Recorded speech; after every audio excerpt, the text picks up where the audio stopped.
ертеде екі тышқан және әдемі дауысты балапан қораз өмір сүріпті. Екі тышқанның біреуінің аты Крут, екіншісі Верт екен. Екі тышқан күніге ойнауды, билеуді, өлең айтуды ғана біліпті. Ал қораз таң атысымен барлығын әсем даусымен оятып, бірден жұмысқа кіріседі екен. Сөйтіп бір күні аула сыпырып жүргенде бидайдың масағын тауып алады. Қораз Крут пен Вертті шақырып алып былай дейді: менің не тауып алғанымды көріңдер. Тышқандар тез жүгіріп келіп, оны үгіту керек дейді. Қораз: оны кім үгітеді дейді. Крут пен Верт: мен емес деп айқайлайды.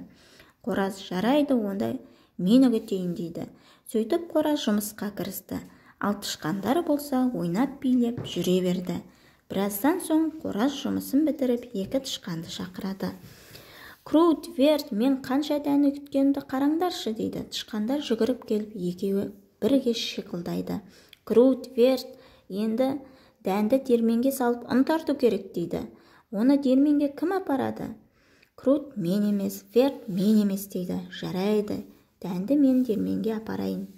Одан иығына қапшығын салып алып кетеді. Тышқандар секіріп ойнап жүреді. Қораз тышқандарды шақырып, мен ұн әкелдім дейді. Тышқандар: ай, жарайсың Қораз дейді. Қораз: енді осында үйлеп пешке бәліш пісіру керек. Қамырды кім илейді дейді. Тышқандар баяғы жауаптарын тағы айтады. Тышқандар: мен емес дейді. Қораз: қайтадан өзім жасайтын сияқтымын.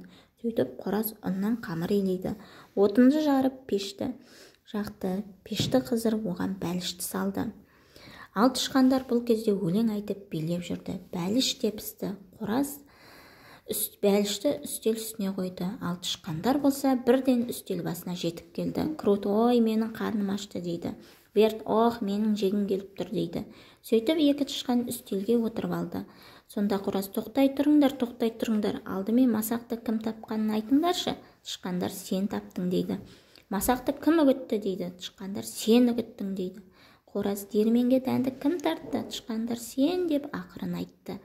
Қораз: қамырды кім иледі? Отынды кім әкелді?